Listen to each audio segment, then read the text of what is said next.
Welcome back to the podcast, and welcome back to Appendix 3 of William Bartley's book, The Retreat to Commitment. Now, this is a very short chapter, so I will keep it short in the podcast itself, and I won't elaborate too much. In fact, I was almost tempted to skip this chapter, because it does cover some of the territory that we've already been over. But as I reread it, I think it might actually be helpful. It might help to show just where Bartley's coming from here, and to remind people just what the central problem, the problem that he discussed so much back in the central text of his book, actually was, and how he disagrees with Popper. And that might help us with the last few appendices in the series. So this particular appendix focuses on the freeze trilemma. And Bartley starts this by looking back at Popper and the disagreements he has with Popper, and particularly the early works of Popper from The Open Society and Its Enemies. These are the more irrational commitments that Popper makes, and where Bartley says he most disagrees with Popper. And these are some of the quotes. I round back in the book here to earlier chapters, and this is what Popper's saying. Things like, we need to bind ourselves to reason. Or to say that critical rationalism can be described as, and this is a quote, we can describe it as an irrational faith in reason. Sure, we can see it as the rational tradition that ends all other rational traditions, and all the ways in which critical rationalists like to see it, and in some ways it really was. But it is important to remember, and this is why Bartley wrote the book in the first place, that at the heart of the enterprise was the critical rationalist saying it has its limits. Rationality has its limits. There are some things it can't reach into, which is rationality itself, of course. And in those places, we have to simply sit back and say, we are irrationally committed to rationalism. And of course, Bartley is fundamentally against this. And Bartley thinks that a lot of this comes from Kant. Now, he doesn't get into this here, just where it comes from, but he thinks that Popper has been influenced by Immanuel Kant, and particularly where Kant appeals to the primacy of practical reason. And because of that primacy, because of that fundamental nature of practical reason, it is something that sits beyond the bounds of rationality itself. We don't need to use practical reason to explain practical reason. But Bartley is keen to say here that it's not just Kant, it's a whole range of these irrationalisms that seem to flitter through early works of Popper, particularly when Popper speaks about the empirical basis of science. He says it's in these moments when Popper most commonly falls into justificationism. And it's these moments when critical rationalism becomes justificationist that was the driving impetus for Bartley's book in the first place. So why is Bartley talking about the freeze trilemma, as I mentioned earlier? Why that here? Well, because he says that a lot of rationality, a lot of the traditions and the theories of rationality have described themselves in terms of the freeze trilemma, including Karl Popper, and particularly the empirical basis for science itself. Or at least that's what Karl Popper has done. And this is what Bartley's going to take aim at here, and at least remind the listener, in this case, and the reader of his book, that none of this irrationality is necessary if you simply take his particular addendum to critical rationalism, which is pan-critical rationalism. So, the freeze trilemma. This is a reasonably famous formulation put forward by J.F. Freeze, and it concerns that empirical basis, the relationship between theory and sensory observation. From the outset, Bartley is keen to say that he thinks it's a mistake that philosophy, and particularly philosophy of science, has termed itself in terms of the freeze trilemma. But nonetheless, this is where we are, so he is addressing it. His first original disagreement here, before we get into the heart of it, is that the freeze trilemma is justificationist in nature, and so from the very outset, somewhat distorted. And secondly, he wants to go on and say that it's not really a trilemma at all. So let's get into it. So, as Bartley says here, Freeze argues that to avoid dogmatism of any kind, science needs to be able to justify statements. But, of course, when you want to justify one statement, it has to be in terms of another statement, at least logically. And this leads to an infinite regress, of course. An alternative is psychologism. And this, in Bartley's formulation, is the doctrine that statements can be justified by immediate knowledge or perceptual experience, as well as those other statements about reality, claims about reality. So, when you look at the world of science and you are stuck with either a dogmatism, where you make an irrational commitment, or an infinite regress, where you try to justify one thing upon another thing and you get lost, or psychologism, well, Freeze naturally, or at least naturally as it's been laid out here, chose psychologism. So why does Bartley think this from the outset is not a trilemma at all? Rather what he calls a dilemma engendering another dilemma. Well, it goes like this.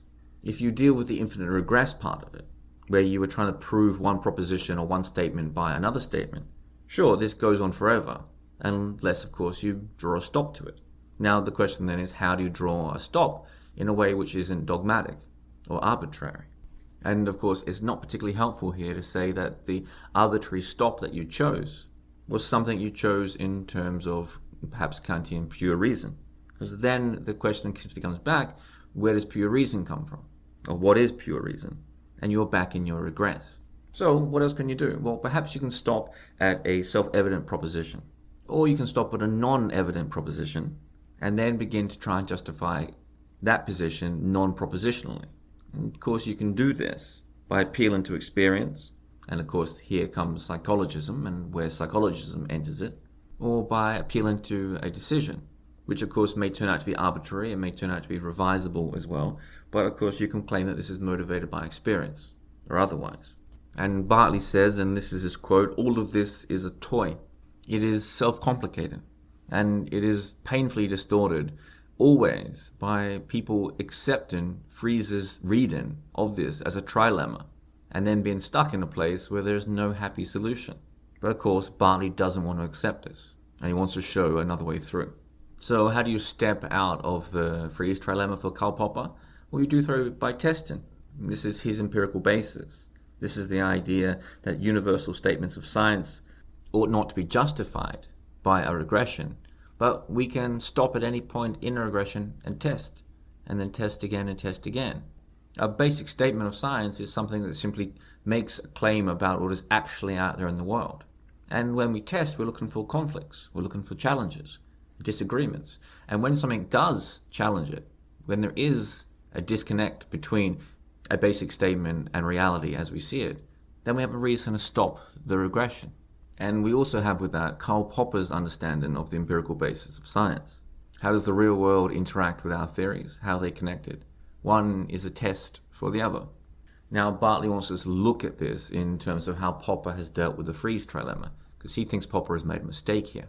Firstly, when it comes to dogmatism, a claim or a statement about the world which we hold as separate from testability or separate from justification. Popper actually concedes, especially in those early works, that basic statements can be accepted dogmatically. That science can simply take a basic statement or a theory about the world, a small minor theory, however it may look, and accept that it has been satisfactorily and acceptably tested.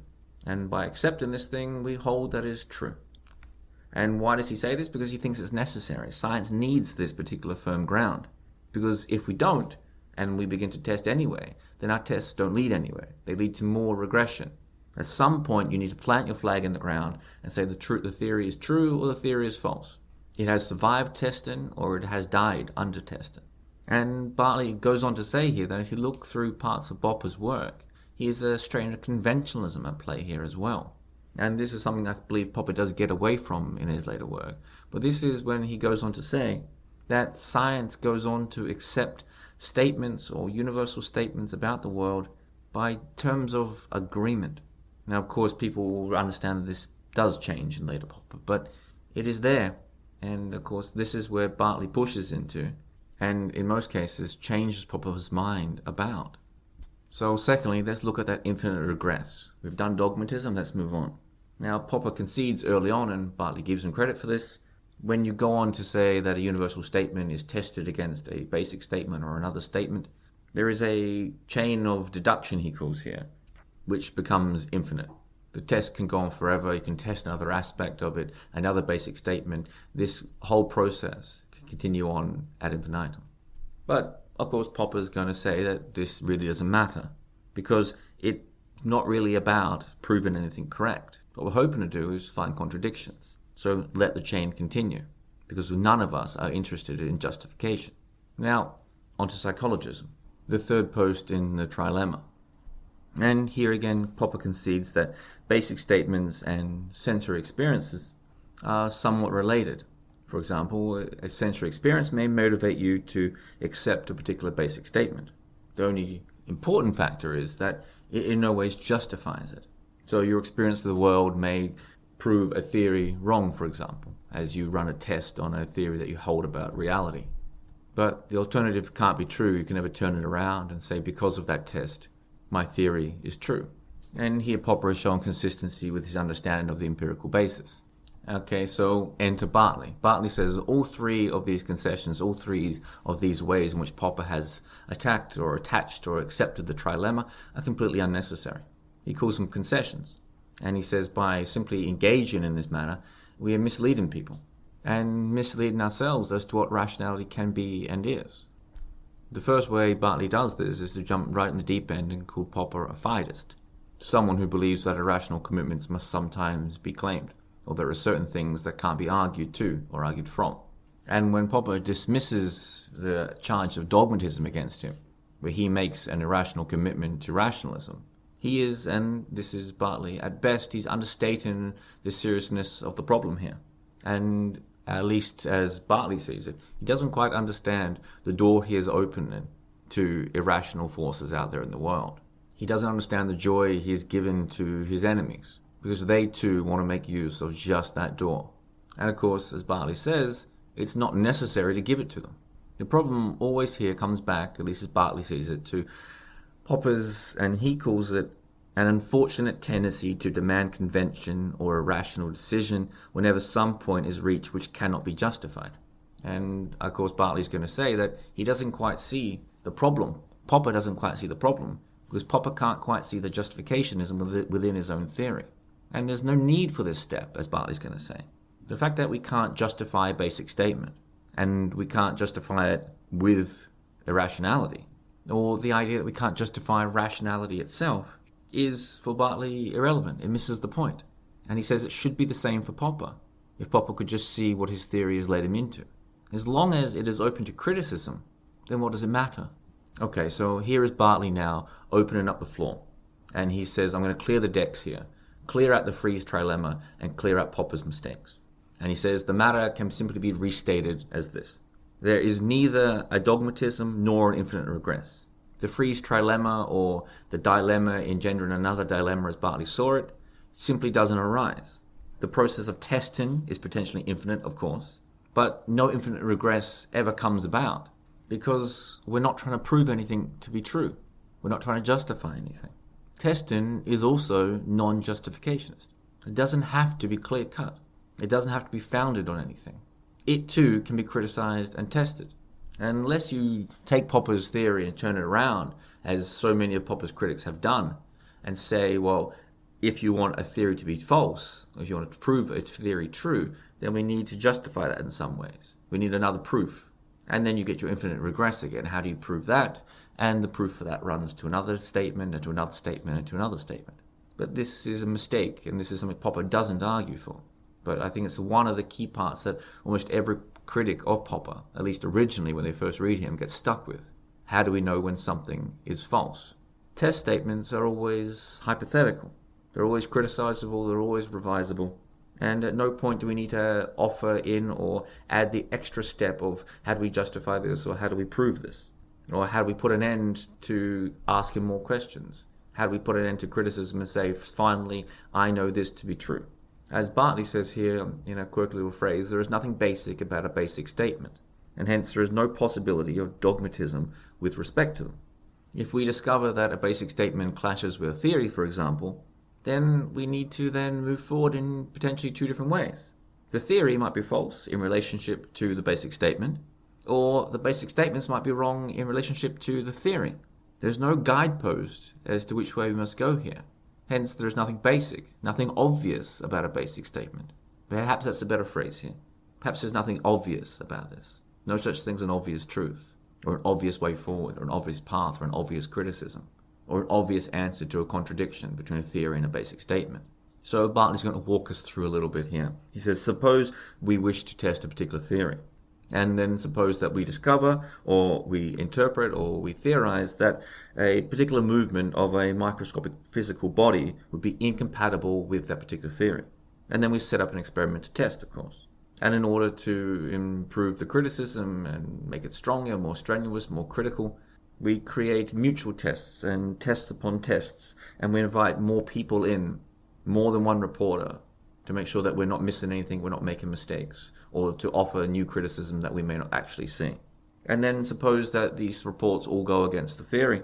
So the thing to do then is to report what has happened, that all the reports we have gone against the theory. The theory is now, as we should say, problematic, in that it is false in relationship to those test reports. And that those test reports, at least for now, for the time being, are unproblematic. So as you see that there's no justificationism. There's no claim that one has proved the other false. But we have a contradiction. One has contradicted the other.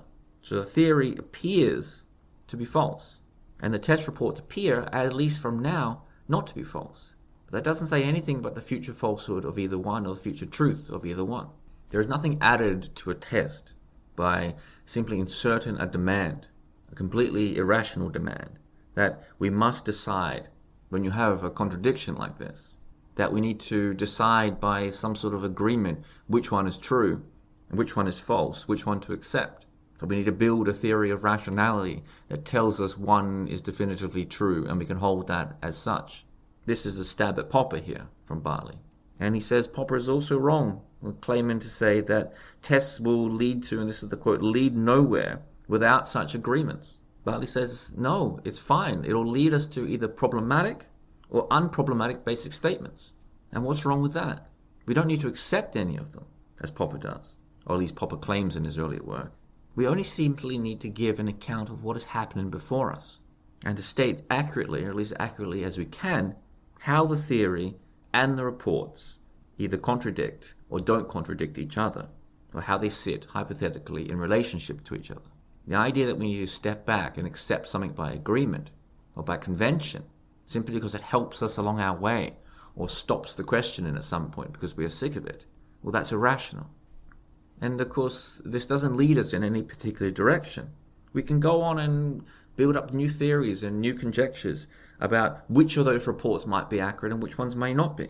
This, again, Bartley says here, this is a conjecture, not a decision, and it itself is open to testing.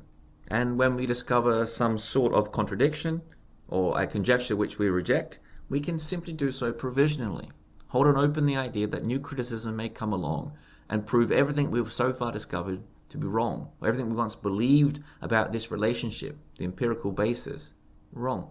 You build a theory, as Bartley would say.